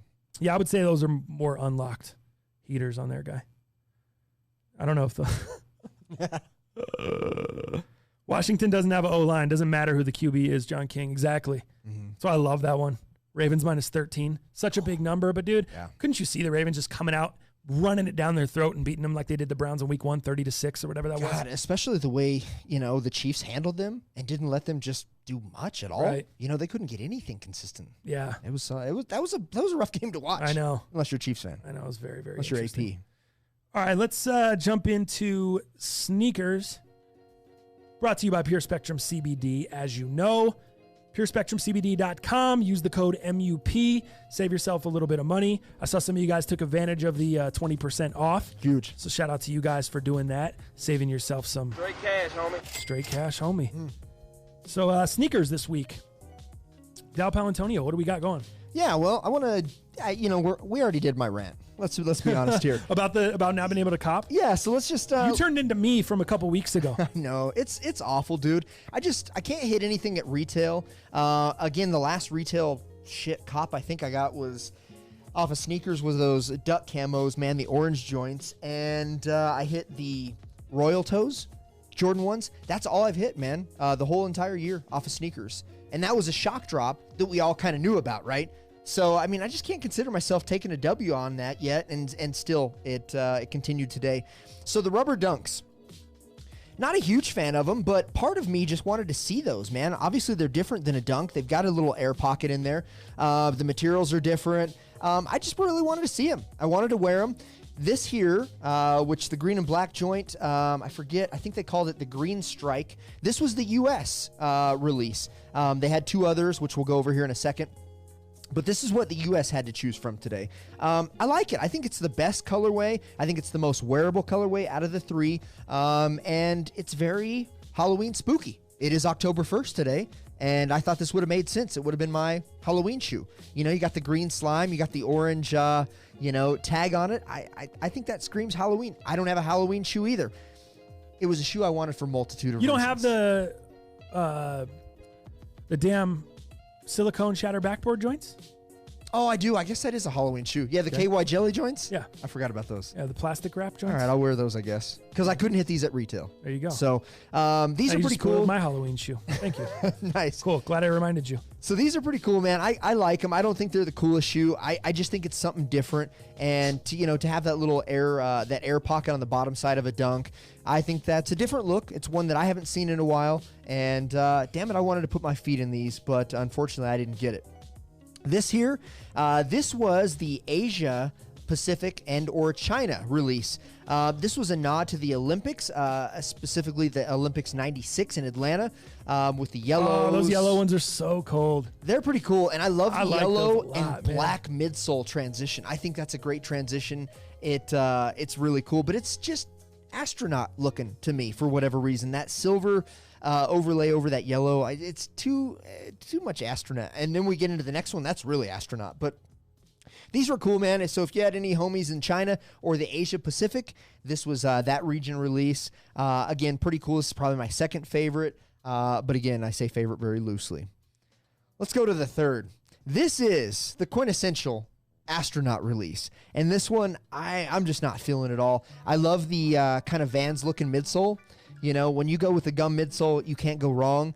But this is just too much astronaut material looking for me, man. The sparkles and the shimmery, I just can't do that, man. And the white with the silver, I'm not into, but the yellow with the silver is cool to me. It's cool to you? But I guess the silver on top of the white, I'm not a fan of either. I think that you're right. It does give it a little bit more of a, kind of gets it spaced out a little. Yeah, for sure. So this was obviously the Europe, Middle East, and Africa release. So if you had anybody in the UK. UK?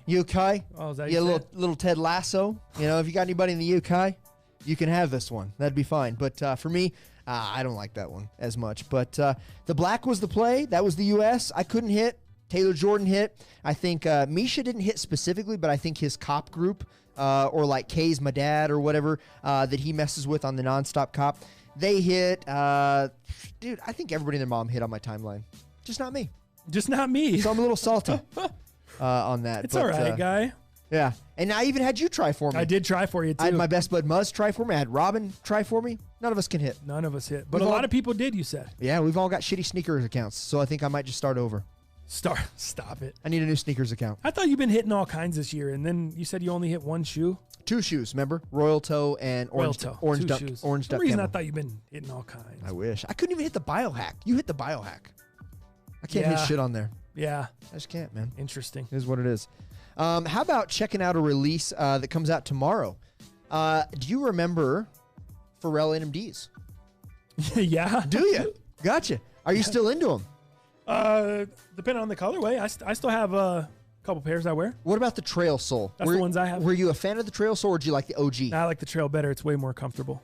I think we've talked about that. Yeah, the OG. Well, then you might not like these because they've gotten rid of the Trail Sole and gone back to the OG sole. So I don't hate it, but it's just not as comfortable if I'm spending all day in them. I'll do. They feel like an NMD. I'll show you pictures of the first, which is in my opinion the better one. But let me get that. And actually, the cage digs in on those the first OG pairs too. Those 1.0 pairs. I think they all dig in. Nah, I don't have that on my trail ones at the Trail Sole. Really? And there are a couple ones down the line. I couldn't even tell you which ones they are, bro. The black and yellow joints. They say Spectre on them, I think, or. God, I don't even remember those. Yeah, right. There's so many. What about the ones that say 3M, the solar pack? Remember those? Yeah. Yeah, I didn't like those. Those ran real tight, that prime knit. But these are the Pharrell Adidas NMD Light Aquas. Let me get these up on screen here for you. I like these. Out of the two, which I'll show you the second one here in a second, I think this is the better pair. Tell me what you think about this. A lot of neutral colors, which I'm a big fan of, but then you have like some baby blues, you have some maroons on the top, you have the green outsole, some contrasting colors, but they actually look pretty good together in my opinion. What do you think? Dude, that upper looks like the prime knit version of like the top of like an Air Max, like I don't know, dude. I can't stop seeing Air Max on the like. Really, I don't see Air Max. It's hard to explain. My vision's off right now. But you see an Air Max 90 upper, Air Max 1 upper. What do you mean? Which one? Do you know? They're not. Well, it's like if it was prime knit, those are never. Yeah, those are mesh. Yeah, those are. It would be the 95. Like or 90. Not the 95. 95 is the. Isn't that the like hiking boot looking one? Those are gross. That's the hiking boot joints. But as you're looking up that up here, I mean, I think it's nice because you've got the yellows, you've got the, I don't know, is that a maroon or a burgundy? Light baby blue. You've got yellow, you've got green. I would have never in my world ever thought that these would work. Now, we did see that crazy clown shoe. Remember the Adidas Solar, was it Solar Hue? Remember that clown joint that I had? We called it the clown joint. It had like the orange and the blues and the... Oh, yeah. So, I mean, we've seen that semi-work on that. I don't think that's for everybody. But again, a mixture of colors. And for me, it works. I think it's pretty cool. But is this worth $220 retail? That seems like a high price to pay for an Adidas silhouette anymore. How Do you know much? what I mean? $220? Yeah. Anything Boost? That seems really high. I feel like that's extravagant anymore. That seems really high, bro. Yeah, man. Look at that green outsole, though. It's the 97, dude, that I'm thinking of. Oh, the 97? Because of the different, like look up an Air Max 97 real quick. Just click a new tab real quick. Okay. Just look. Oh, you can't just search Air Max 97. Well, I don't know.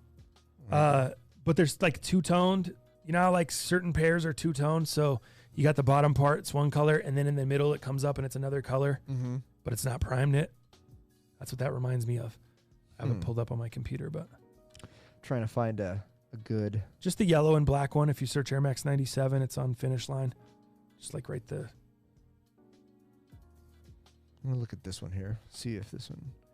I mean, this isn't the best photo, but I guess like the mixture of how it all kind of goes into one. Yeah, I see those lines and the two tones. I mean, I guess I see what you mean, but I didn't think of that at first. But I get it. That yellow one is more subtle even up there, like how it's like black and then it's like a similar color, like a gray, but it's a different color. Like that one? On the NMD, on the Pharrell, it's like it bleeds into it nice, but it's two-tone. See how it kind of just comes around the toe like that? Just kind of reminds me of the same thing in prime knit. I hate that. That's the worst part of the shoe to me. The extra, all the shit it's on the top is terrible. The cage is cool. Mm-hmm. The laces are cool. The back yellow back pull tab is cool. The baby blue, all that stuff's cool. The green outsole's poop. The top prime knit is crap. Okay. And it kind of ruins it for me. The NMD or the maroon piping is also cool with the along the blue. That's cool to me. But other than that, nothing else about it's cool. I'm not for $220. I'm out on that. Gotcha. Well, how about the bold orange? You might like this colorway a little bit better. The bold orange. How about that guy? I Is like that it. bold? That's bold. Like a creamsicle? Oh, that is Bold? that's bold, guy. It's a bold strategy, Cotton. Let's see if it pays I'm off with that for one. him.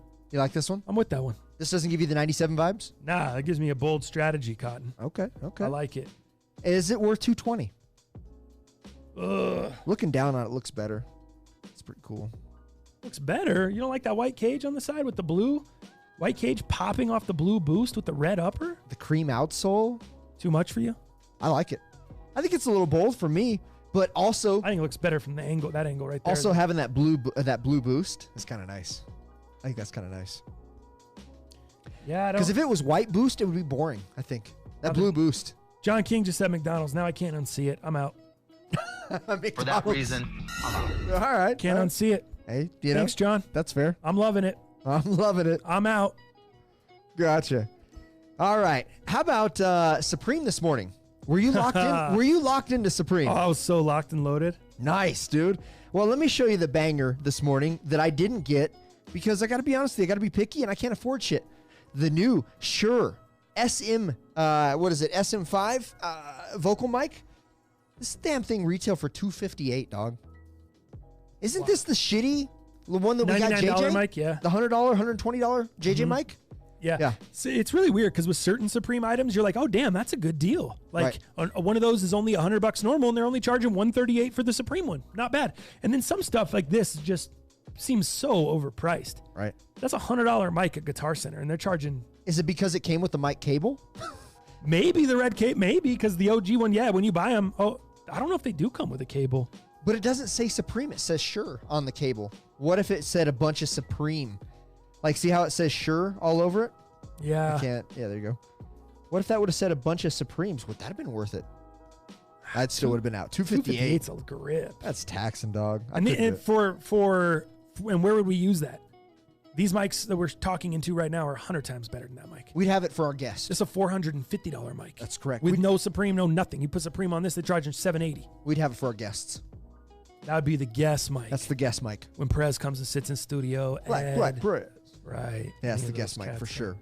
Yeah, that's what it is, guy. The guest mics. All right. Outside of that, with accessories, not much. But this week, it was very Smurfy. And by Smurfy, I mean I'm out. Ooh. Like Who's wearing that? Paul Cantu? Maybe? Yeah. You know who I might be able to see rocking Jacob that? Starr? Who, Chris Roberts rocked that? Chris Roberts might wear that. That might be him, huh? I think Chris Roberts wear that? Maybe. Yeah, dude, That might be that full Chris. I like He likes Smurf. that kind of I stuff. like Smurfed on cartoons. I thought, that was fine. But man, like, would I ever wear something like this? Playing hide and go seek on my fucking beanie? No, thank you, sir. It looks like you on your main camera shot today, Wilson. No. Wilson style. No, thank you, sir. That is not for me. I mean, the list goes on. You also had the decks. I'm a big skateboard fan. I collect skate decks, but the purple deck would have been perfect without the Smurf. Yeah. Without the Smurf. I don't need it. It's not for me, man. So I don't know, man. Maybe we're growing up. Maybe maybe our tastes are changing, but Supreme, man, I just haven't felt anything that they're doing here lately. What about this jersey? Almost looks, it is velour. Does that do anything for you? No. That reminds me of that brand. What was it? Fat Farm? Fat something? Yeah, back in the day. Back in the day? Fat Farm? Maybe. They had like velour like sweats and stuff. Anichi? Big old, Anichi. Ugh. And big old sweats, like baggy sweats that were made out of velour like that. Yeah, Vocal, Nelly shit. Oh, yeah. I had a big ass Vocal, I had a Vocal jersey like that, bro. And Did Nelly, you? yeah, it was a big ass Vocal jersey. Vocal was stitched across the front, baseball jersey, just like that. And it was made of that, like, it was like oh no, you know what? Never mind. It was like towel material. It was like a sweat towel. Yeah. Oh, so super heavy, didn't breathe. I think he might have been wearing it in the Hot in Here video. I got it on clearance and I was like, oh, this is fire. Vocal. You remember that, what does he say? Hot in Here. Damn it. We use it for heaters. What the hell's Vocal Damn, and now I can't think of the line. You know what Vocal even is? I do, yeah. Yeah, it was a little close. I know that was that was one of his big brands that he sported, and then of course the Air Force Ones. Yeah, I mean Vocal rooftop bird I'm feeding. I don't know. Anyway, Kanai. Someone just said Kanai in the chat. T-Buck, funny. Echo, yep. Mad Echo, South Pole, Fubu, all the throwbacks. And I like all that stuff, and it all had its time and place. I don't think it is with Supreme right now. Just get these to match those Pharrells, bro. McDonald's. John King's in all day. So, yeah, needless to say, Supreme drop, man, I passed this morning. You know Green Global? Did you ever have that with all the G's on the shirt? They look like 9s, but no. And they were diamond out. Oh, I had that. What the fuck shit is was that? Fire. Gino Green Global. You were probably in your emo stage, bro. It was fire. No, I was wearing Pepe at that time. Pepe and Guess. I missed that one. Gino Green Global was later, bro. That shit was like... After 2000? No, well, not later. Like, it was like 05, probably. 06, 07. 07 for sure. It was like 07, 08, actually. God, what was it? Was that? Lean With It, Rock With It days. Oh, yeah, no, definitely not. Yeah, Laffy Taffy days, bro. Oh, yeah, definitely not Yep, me. Gino Green Global. Soldier Boy days. Yep, crank that. Yeah, Soldier Boy probably wearing Gino Green Global and an Iche jean, or Evisu jeans in the damn music video. I know Evisu jeans, Evisu jeans, for sure. Gino Green Global, yeah, all that. All right. Yep, Rocco wear Pele Pele. You know, and go get some Pele Pele off layaway, get some Jordans or something. What album's that off of? Who says that? Don't know. In the chat, they'll get it. Go, just so I can go keep the lights on, go get me a Pele Pele off eBay, get some Jordans or something. I bet they don't get it. I bet you they get it. Dog, these fools know. These fools know. 555 Soul is classic. 555 Soul. Damn. That's good too. All right, so that's really that. I have one other thing. I have actually a shirt in studio. It's still in the packaging from Nike. I don't know what I'm going to do with it. It may not fit me. It may have to go to you. Would you like to see it? Sure. All right. Yeah. Might as well, right? T-Buck in the chat. If the 9s don't get you, the G's will. Was that Gino Green Globals? Did you just make that up, or was that their slogan? Because that's actually kind of fire. Do you want to pull the camera down so they can see the studio? Like, do you want to? Yeah. Yeah, for sure. That'd be cool, huh? They don't want to keep seeing Supreme? No. Me neither. There we go. All right, check this out, man. So this was a Jordan t-shirt that I was able to cop at retail. So I can't get anything off of sneakers, but when I get a random Twitter notification for Nike.com, I guess I'm able to cop. I don't know how fire this is. I haven't taken it out of the package yet. It's really subtle because it blends into the shirt, so I don't really know what to expect. Retail on this shirt. This is the Jordan Fragment t-shirt collab. Oh. This retailed for $55. Fresh. And I really don't know what to expect here. Dude, you know what we need to get for the studio? What's that? Some kind of like headset that when you're going to stand up and transition, you can just put the headset on, and now you can seamlessly walk up to the camera, model the shit, and walk around the studio right here with the little headset on. Oh, that'd be cool. That'd be fire, huh? Like a trucker Bluetooth mic. Like your Jim Ross, boom. bro. Like your Jim Ross. Like you're broadcasting. That'd be sick. Well, let me see. Let's take a look at this here. So, obviously, black on black on black. And on the front, it says Air Hordon. Damn, I was hoping it would have a bunch of G's all over it. No, it does not. Let me stand up here on this one. Actually, I can't take these off. So, on the back, we have... Let's see here. We have the big ass Jumpman. I don't know if you could focus in on that. Oh, they see it, bro. Got the big Jumpman there. And then at the bottom, do you see the Fragment logo? Yeah, there you go, buddy. Not a bad shirt, man. Kind of heavy. Feels like really, really good quality, but I'm not really into heavy shirts. You know what I mean? Yeah, it's got Air Jordan on the front, too, blacked out. It's all black on black. Got the little Fragment and Team Jordan on the side, a little label on the little left side down below. Pretty cool. What'd you pay for this? $55 was retail on this. I think it'll fit you more than heavy, me. Though. Here. I don't know, bro. 55 is actually, never mind. I said that's not bad. That's a little outside my 55 for t-shirts, bro. You know how I am. I'm eating salsa, spill it on this. Dog, it's Fragment though. I mean, I almost just dipped your t-shirt in my water, bro. Well, at least it was water, not hot sauce. True. What do you think as you're looking at it? Looks like some shit Jalal would wear, all fat and baggy and like a Travis Scott clone. All fat and baggy. Yeah, I don't think it's my style, bro. It's not your style? Nah, it's too wide. It's too wide, bro. It is pretty wide, isn't it? Oh. There goes your Pull phones. my headphones out. Look at my shirt. Put me on the wide cam. Look at the shirt I'm wearing. This is my style. Drop him. It's a pretty good style. Long shirt. So he has a long shirt. It's a drop hem. Pretty fitted, right? What'd you say? Fitted t-shirt. Nice fitted t-shirt. This is the opposite of a fitted t-shirt. Especially now that I'm losing a little weight, bro. Ah. How are you losing weight when you got knee issues? Don't worry about what I'm doing. You eating better? It's maybe a little baggy. Maybe a little bit. Yeah. This is like a ThriftCon shirt. it's like I got this. Is that a concert tee? Yeah. Is that from the Billie Eilish collection? Yeah, it must be. Yeah, bro. I don't know. That's just especially. Here's the real thing that gets me. The $55 is a little crunk, bro. Yeah. 55 is a little crunk. Maybe I was just too excited to get something at retail. And Maybe. I couldn't pass. Maybe. Let me see. Could not pass. Tell us about the Cactus Jack T, Dal, from Neighborhood. Yeah, for sure. All right, let me stand up for this one. That shirt worth $19.99 at the outlet, John King said. He might find it there, maybe. So this is the Urban Necessities. I don't think this was the 6-year anniversary. I've got a couple of the shirts from the 6-year anniversary, but this was their Travis Scott giveaway. So if you bought one of these shirts, you were automatically entered into the Travis Scott 270 giveaway that he was doing for Shop 2J's Closet, I believe, not Urban Necessities, but pretty cool design. A little puffy on the screen print, which is pretty cool, with the little cacti. And then you've got a little cacti with the UN on the front. Matches perfect with the 270s. Did you see those? I ended up on dead stock these bitches today. What do you think? Fire or no fire? Pretty good. Pretty good fire? Pretty cool. You like them? I like them, man. Step out here. I like them.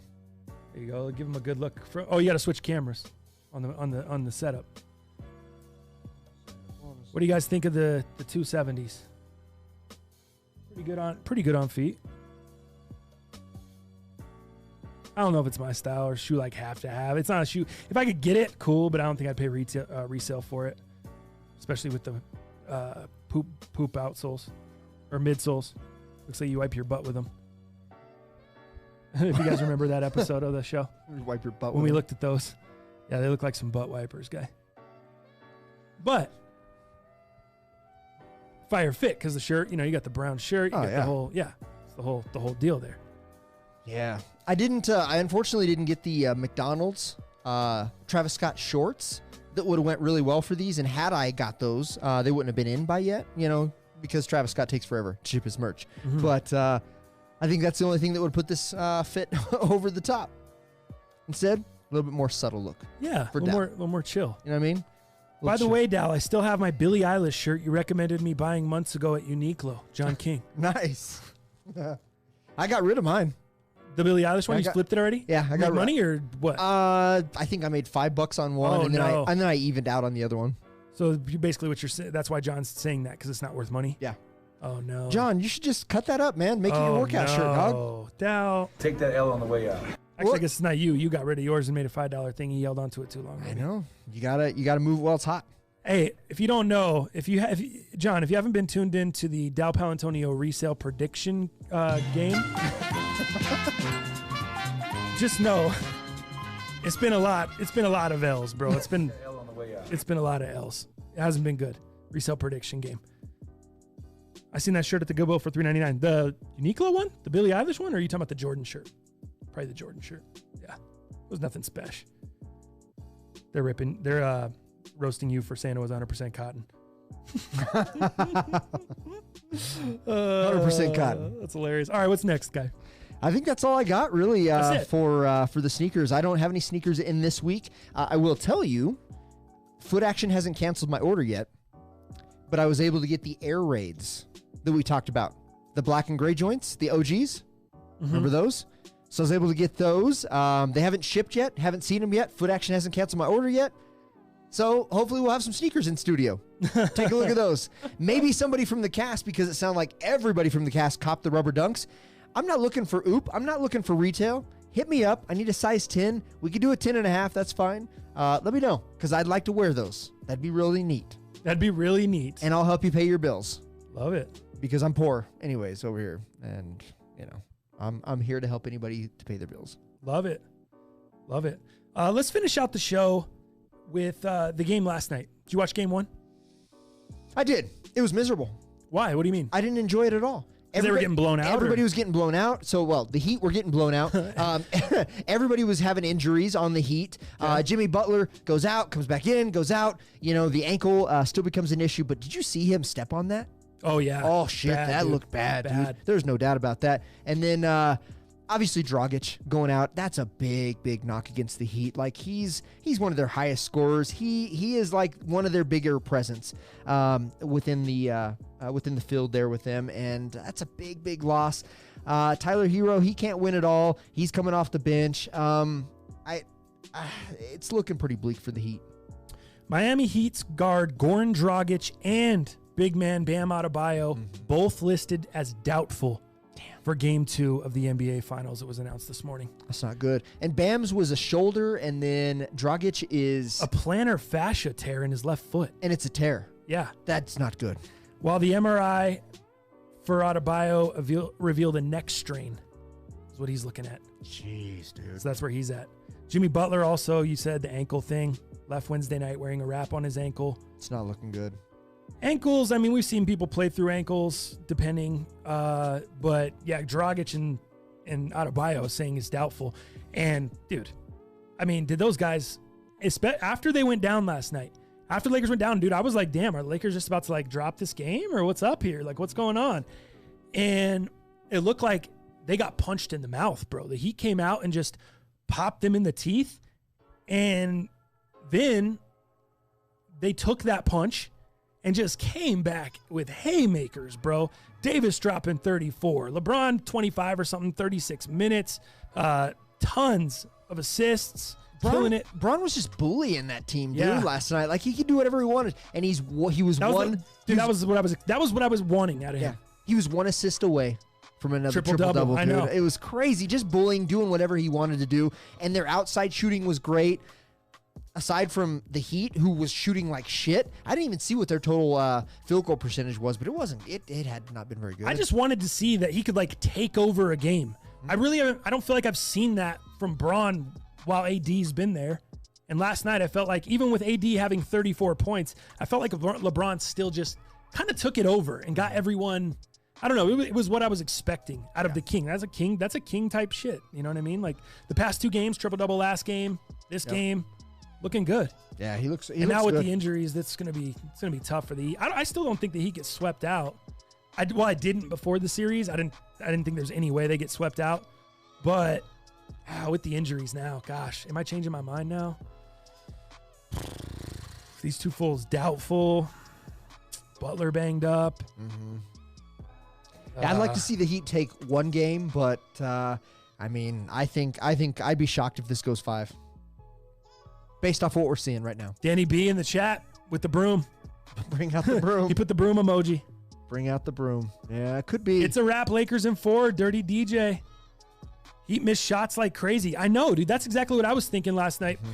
And I was like, there's no way the Heat are going to continue to shoot that bad every game and get swept out. I think they're going to catch fire like they have been. But now we're talking about the injuries. Gosh. It's not, it doesn't feel good. It's hard not to, you get a little bit of prisoner of the moment, and it just looks like the Lakers are going to just stomp them. Yeah. But it's not looking good. That's what I'll say. But the Lakers looked impressive, bro. I saw someone on one of those hot take shows driving in this morning, too, where I was listening to the radio on Sirius. And someone's talking about, the Lakers haven't had to go through anybody in the playoffs, and he was going down the list of, the seeds and how they haven't had to play any of the top 5 seeds or whatever. Top 4 seeds. And it's like, dude, you can only play who's in front of you. Is it their fault Milwaukee got beat and didn't meet them in the finals like a lot of people suspected? Is it their fault that the Clippers got upset by the Nuggets? I mean, it just is what it is. They didn't have to go through. So that's what his argument was. They didn't have to go through a lot of the top teams. And it's just whatever, bro. I don't put an asterisk by their championship or anything like that. Even in the bubble, do you? No, it feels weird, and yeah, I mean, there's a lot of things that don't feel good and comfortable about it, but no, I mean, they put the work in, they did what they had to do, and it looks like they're going to be champs real soon. I'd say it's harder in the bubble too. I think I was talking to my girl like that last night. I was like, Dan, can you imagine being away from your family? All your kids, your support. Yeah, just for this amount of time. Mm-hmm. Not only is it, I think this is the hardest championship, bro. Even if they would have had to travel back and forth, East Coast to West Coast, and it would have been a lot of travel for the series. You're playing in Miami and LA. Mm-hmm. Tons of travel. Even with that, I think this is a lot harder to do. You've been locked up, locked down in that bubble. It's not like they're in prison, but at the same time, they're on a resort. But it's hard, dude. You're away from your family. You're away from your kids. You're away from friends. You're away from social activity. You're away from a lifestyle that most of us could only dream of. Totally. And they get to live that every day. And now you're over here doing this. That's got to be difficult. Yeah. Dude, it eliminates a lot of distractions, yet the bubble could be the biggest distraction. It's interesting to roll that out and see how that feels, but none of us know because we're not in the bubble. Dog, 20 and 30-year-old young men going without vagina, like, to keep your focus, to keep your mind right, like, this is the hardest championship. Mm-hmm. I give it people want to put an asterisk by it or whatever. I think it takes more. I think it's one of the most tough. If you win this championship, yeah, it takes more. And you see that by the upsets. You see that by the finals we have, by the people that aren't supposed to be there. Mm-hmm. This is a tougher one. A lot of the favorites aren't there. Right. It's tough. It's tough. So, yeah, I think it's. I don't think man. I think the Heat get one, regardless of the injuries. Gotta have one. Gosh, I feel like they get one. They get one? Man, I wonder what the Lakers were on the live line last night.